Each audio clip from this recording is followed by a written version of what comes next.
All right, welcome to this live in hindsight recording. I'm Bram Connolly, and today I'm going to be diving into one of the simplest yet most understood or misunderstood definitions of leadership, which is that leadership is compelling someone to do what you want them to do because they want to do it. And it sounds pretty elegant, and I guess it's almost sounds too simple, actually. But behind that sentence is a universe of behavioral science and also psychology. And what I want to do is unpack that sort of line by line and word by word and show you how it holds up as a complete leadership model. Okay, so let's get into it then. So, leadership is compelling someone to do what you want them to do because they want to do it. The first part is leadership is compelling. So, I just want to start with that word from a behavioral science perspective, compelling. So, to compel someone doesn't mean to bark orders at them or to pull any rank. It actually means that that person feels drawn to act on something, and that's a skill that I find a lot of leaders never actually get to. That part of leadership is being able to compel someone. Compelling leaders, they don't need to bully or coerce their team members. They actually influence. Indeed, if you wanted to sum up leadership in just one word, it would be influence. If you think about what influencers are on Instagram, they are leaders in their own right. So they are able to elicit certain behaviors from people from their tribe, people that are following them by the way that they carry themselves through persuasion. I think it's really valuable when talking about influence to consider Robert Cialdini's 6 principles of influence. And the first one is reciprocity. So people feel obliged to return favors. So if you want to influence someone, be great to them and do something for them because they will return that favor. And that certainly works from a leadership perspective as well, and doing that with your team members. Then there's commitment and also consistency. So once people commit, they're more likely to follow through. And if people can see that you're consistent, they're more likely to follow your lead. Then there's social proof. And when thinking about social proof, it's a foundational piece of work that shows that people follow the actions of others around them, especially if the situation is unclear. Or even if you think about the brands that you trust the most, something like a Google review, that's a social proof. So that's a driver that other people have found evidence that this is a good thing. So that social proof's a real influencing characteristic. Then you have authority. People, they like authority figures. As the bigger the crowds get, the more likely those groups are influenced by an authority figure who they obey or trust. And then there's being likable. So we're more likely to be influenced by people who we like or who we find similar to ourselves, which is aligned with tribal theories. And then finally is scarcity. So we value things more when they are in short supply or less available. And certainly that we can influence people by not always being totally there for them all the time. So making it as a leader, when you're giving your time to a team member in particular, really blocking out that time and showing them how scarce that is, but that you're giving it to them. And that sort of feeds all the way back again if we start with reciprocity. So you're giving that person a gift, then commitment and consistency, social proof, authority, being likable, and finally that scarcity. So those sort of pillars or those foundational elements of influence are really important when it comes to being able to compel a team member. And I'll just talk quickly now about trust, which is still wrapped up in the compelling part of that statement. Leadership is compelling someone to do what you want them to do because they want to do it. So when we talk about trust, that's where credibility plus reliability plus intimacy is put above the leader's self-interest. And trust isn't just some fluffy word. Trust is actually the social lubricant that makes the world work. And it's a huge performance enhancer. Now, whenever I get a large group together, in a workshop, one of the questions I ask is, hey, everyone put your hands up who thinks, trust has to be given or earned. Like, what is it? And you would be really surprised to learn, maybe you wouldn't, but most people put their hands up saying that you have to earn their trust. Certainly from an Australian cultural perspective, we seem to say, you've got to earn my trust. I won't just give it to you. And that does change a little bit in other places where I've worked. But the problem is that then I ask them, okay, so who caught an Uber today? And they'll put their hands up and say, yeah, I caught an Uber today. I say, okay, well, did you check to see if the driver had a license? Or who's eaten at a restaurant lately? In fact, if you're going to go in and have heart surgery, you're not going to be grabbing hold of the doctor and saying, please show me your credentials. I'm not sure that I trust that you're qualified in this, right? Actually, trust is the social lubricant. We give a lot more trust than we probably realize. And yet we never seem to extend that in the workplace as quickly as what we do in our everyday lives. Unless you're in Perth, then don't trust indicators because they don't mean anything when people are driving. But there's a whole nother podcast. Yeah, so there's trust. And I think that trust is really that foundation for what Amy Edmondson talks about when she explains psychological safety. So if people don't feel safe, they don't take risks. If someone doesn't feel like they're in a relationship with the other person is credible, reliable, or intimate, or indeed they put their self-interest above all that, then they don't feel safe. They won't speak up. They don't grow, and teams don't perform when there's no trust. And a surefire way to remove trust in a situation is to just have silence. And it seems to me, and the more I do these workshops, the more I realized that the longer the break is in communication from the leader through to the team, the longer there is for trust to actually erode. So that is a really important distinction to make about how trust works. It's really important to understand that it erodes over time. And then finally, I just want to talk about the scarf model when it comes to compelling someone, because it's easy for leaders to trigger team members. And that's where I think understanding that scarf model comes in. So when we talk about the scarf model, it's status, certainty, autonomy, relatedness, and fairness. Status, how is your status threatened? How is your certainty threatened?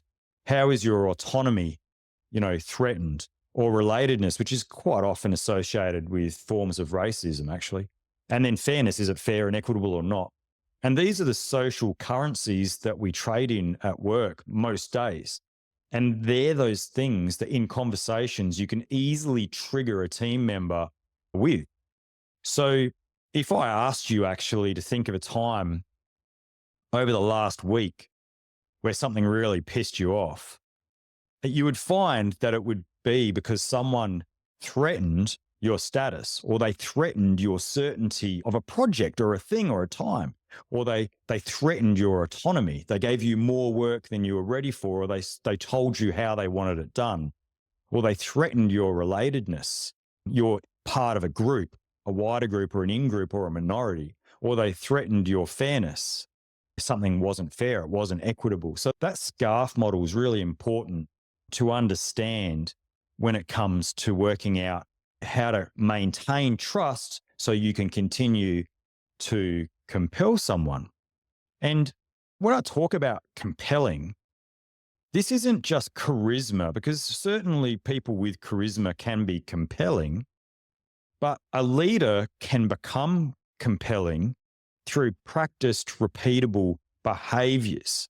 So understanding how to compel someone, understanding how to inspire someone, not triggering them through the scarf model, understanding the scarf model. Yeah, and Chris, I can see you put in the chat, compelling versus manipulation. manipulating gets a bad rap, I think, because there's benevolent manipulation, which means that you are trying to elicit something great from yourself, probably giving you, some sort of buoy up to do something for someone else. Maybe the other person loves golf and you hate golf. So you have to go, oh, really? Tell me about that golf game over the weekend that I absolutely don't want to hear about. Right? That's self-manipulation. You're also manipulating the other person. But if you think about what we talked about with regards to reciprocity, you're giving that other person a gift, actually, of your time. It's a fine line between being manipulative or actually working out ways to give time to your team members. Yes, that was a good question. And then I think, it's practiced, repeatable behaviors, being able to compel someone, understanding that scarf model, understanding how influence works. But the other aspect to this, which is really important, the final part of 3, I guess, for compelling, is being a great storyteller. People love data, but they don't follow data. They follow stories. If you want to move people, you have to start with a narrative. Not data, not a spreadsheet, not infographics, but a story and a clear glide path. I remember being on stage for the first time as a teenager in a play, and my heart was pounding. The spotlight was on me. I was playing Julius Caesar, as I recall, and looking out, I couldn't see the crowd because it was dark. There was a huge crowd of parents. There was some of my friends in there as well. I was 12 years old. And like I said, I couldn't see them, but I knew they were there. And I realized that they had just realized that I'd forgotten my lines. And I made up a joke to cover for it, saying that my dog had eaten my lines. And no one laughed. And I felt this sense come over me of dread. And like I was looking around nervously, and then I've just said out loud, wow, that was a lot funnier when I rehearsed it. And the whole place erupted in laughter for about 45 seconds, like they were rolling around laughing. And I learned an amazing lesson that day. And I was 12 years old. And I realized that self-deprecation is a great way to get people to laugh. And that joke, I still use that joke today. I used it last week when people didn't laugh at a dad joke I made during a workshop. And they laughed at that joke, and it makes everything easier again, and you move on because they want you to be successful. Now, that little story there, all of you listened to that and thought about yourself in the play that you did in year 8 or year 9 that you didn't really want to do, but you had to go. And so you put yourself in my position. And that's what storytelling does. Storytelling, especially if it's really compelling, it brings people along on the journey. Now, as you're going to hear as I go through the other 2 parts, leaders are less about really leading people and more about creating really amazing environments for people to work in. So the next part then of leadership is compelling someone to do what you want them to do because they want to do it, is getting someone to do what you want them to do. Remember, this isn't bullying, this isn't coercion. And this is where we shift from influence to actually execution of that thing. So let's say you've built trust. You've earned the right to influence people. People are leaning in, right? They're listening. Now what? So it's not about charisma or vision at this point. It's about clarity. It's about creating the conditions for your team to succeed. And in behavioral science, they refer to this as the scaffolding of performance. Now, that's just a fancy way of saying creating a great work environment. It starts with self-determination theory, which is a foundational piece of motivational psychology. It tells us that people are driven by 3 core needs: autonomy, mastery, and then purpose. And when leaders give people the space to own the how, so how you approach a task, how you get this thing done, how you solve the problem, they're activating autonomy in that other person, in that team member. And when autonomy is paired with a really clever sense of purpose and the ability to grow, this is like fertilizer for a crop or rocket fuel for a rocket. Right, that was funnier when I rehearsed it. So that's intrinsic motivation, right? And motivation on its own isn't enough. You can build the motivation, but then you need to build structure around it. Otherwise, you get what I've found before, which is a group of industrious idiots, right? All running around motivated, but they're not actually doing what you want them to do. And that's where goal setting theory linked with self-determination theory is really powerful. Goal setting theory is simple. It's smart goals. It's just giving team members specific, measurable, achievable, repeatable, and time-bound goals. Every team member, every person in that group. I often say good goals, they create direction, but great goals create momentum. So it's not just, you don't just want good, smart goals. You want really great goals that they've bought into, and that creates momentum for the team. And these should be set just outside people's comfort zones. You really want to trigger almost imposter episodes in people where they have to get into a state of flow to do what you want them to do because they want to do it. It needs to be hard enough that they're not sure they can achieve it, but with enough autonomy that they can try and do it to their best of their ability. And that's the real sweet spot where challenge meets their capability. You know, they have to believe that their performance will also lead to some sort of praise, that it will be noticed, that there will be recognition.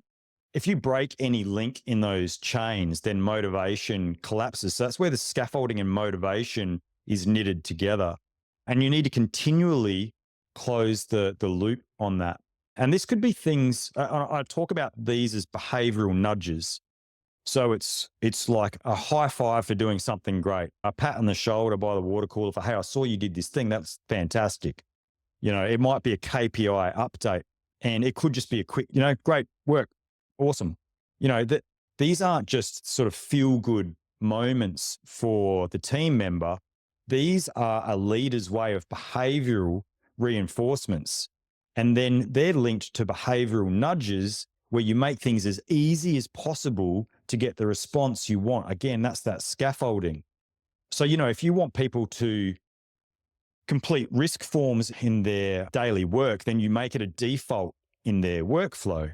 If you want someone to check in on someone more or on others more in the team rather than just the "Are you okay" day, then you build it in as a prompt, something visible that people do in the team, something that's regular. It could be the morning chat, the morning stand-up, or the pre-start. They don't just, so these nudges and also this idea of having behavioral reinforcers, these have to be intentional things because these actually help shape culture. It is interesting because words matter. Just recently, we started watching Handmaid's Tale again. And, you know, I remember thinking when I heard the constant, you know, under his eye, you know, they say under his eye and praise be and things like that. And it dawns on me that religion uses a lot of behavioral nudges and also scaffolding to continually reinforce the messages that they want to get through. And certainly, great leaders are very good at continual language dissemination across the team where it becomes ubiquitous for the team to use certain terms and phrases. I might get to this in a bit more in a moment when we talk about how that actually works. One of the things that detracts from people doing what you want them to do because they want to do it is when job demands and job resources are not in balance. And this is where people, team members, have too much cognitive load. So every decision a team member has to make that they have to think about and deeply, or every ambiguity that's built into a workflow, every micro interruption or switching tasks from one thing to the other, all these things adds up. And as a leader, when we're building that environment, your job really is to simplify where you can, to take this ambiguous nature of work away, micro interruptions away, to, you know, cognitive load through decision making where you can, and automate things so that the deep work is creative, but just the normal workflow work is easy. We look for streamlining workflows, prioritizing, because whenever cognitive load spikes, performance really falls off a cliff, and people then start to experience decision fatigue. And decision fatigue is not just a silent killer of productivity. It kills people. It'll kill you over time. It's bad for your health.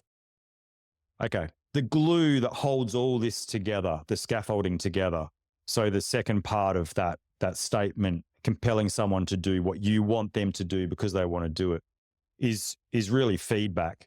And not just annual reviews, although they have their place, and it's very important to have those annual review frameworks, but I mean real feedback. So frequent, growth-orientated and specific feedback for positive and negative behavior, but in particular, really reinforcing positive. Here's what worked and here's where you could have stretched is a great way to say to someone, here's what I think you did really well, but here's how you could have stretched more to meet the KPIs or to be a contributor to this thing. That kind of feedback does two things. It boosts someone's confidence, but it also signals care that you're looking to help that person perform more. So, and like I said, at this point in the leadership journey, you're not just guiding the team, you're building an environment that they work in. It's really important to understand that. Okay, so the final part, so we've got compelling someone to do what you want them to do, and now we're going to do because they want to do it. This is, I believe, the art of leadership. The rest of it was the science, was the psychology of it, and this is the art of it. And it's really where leaders need to go from good to great. And so you've got trust, you've got influence, and now you've even got the execution engine humming. And this is generally where I see the best leaders at. I don't see many people go this next step. And the next step is making people want to take action, not because they're told to, but because they choose to. And this is where they shift from compliance to commitment. And the first time I heard that said, do you want a compliant team or a committed team? That was groundbreaking for me because I had been creating compliant teams for 2 decades through authority and, dare I say it, a little bit of sarcasm and bullying. But what I realized, if you've got a committed team, they're all in. That team is you when you're not there. And the key here is something that I discovered during my studies in Masters in Business Psychology is identity-based leadership. Like who do you want these people to become? And people are far more likely to act when their actions align with who they think they are, who they believe they are, because identity drives real behavior. Now, I've got a really solid idea of who I am and what my identity is, what my archetype is, where I've come from. And as a leader of teams, we have to help team members work out who they are so that they can align their behaviors with that identity, because it's way more commitment to a team if they do that. And that's why you need to build these environments for team members to be able to explore those things. And as a leader, your role is to frame tasks in a way that fits that identity. So not just, oh yeah, look, you can do this. But, this is the sort of thing that someone like you does. This is what someone in your position does. They do these things. And try lines like, we're the kind of team that solves hard problems. If you throw that around a team, enough, they start to think that. They start to say that. They start to do that. Or if it's at an individual level, it could be, hey, listen, you're the sort of person who always steps up when it matters. And that means a lot to me. I want to thank you for that. If you say that 2 or 3 times over, 6 months, that team member is like, yeah, that's what I do. I step up when things matter. Or if you use terms like our team's the one that looks for work when everyone else is resting, they're going to do that. Or as I've heard one of my close friends go, who's got a high performing team, we get shit done at speed. That's what we are renowned for. And they do. And they do that because he drives that culture. So you're not giving instructions, you're actually holding up a mirror to that team and saying, this is who you are.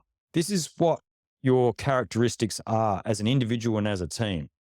And that's how you build psychological ownership for someone to do what you want them to do because they want to do it. It's a deep internal sense of this that they have. It's like if you were the project manager to build a road between here and Broome, and that was your job, and your team's job is to do that. You want everyone in that team, when they're asked at a party, what is it you do? Oh, I'm building a road from here to, not I'm sitting on a, roller or sitting on a grader. You want them to say what the project manager does. They're an extension of that. They have to believe it at their core, because people fight harder for what they feel they own if they own that project. But here's the trap. You can't rob them of autonomy in the process, right? Because once you do that, it goes back to the second part. Okay, so if you want commitment, you've really got to give people the space, but they have to have ownership and they have to have belief of who they are as an individual within the team, and then let them shape how they deliver their work outcomes. So teams that have shared rituals like daily stand-ups, weekly check-ins, even dumb customs and traditions, but that they do, that when you build that rhythm, you help build culture.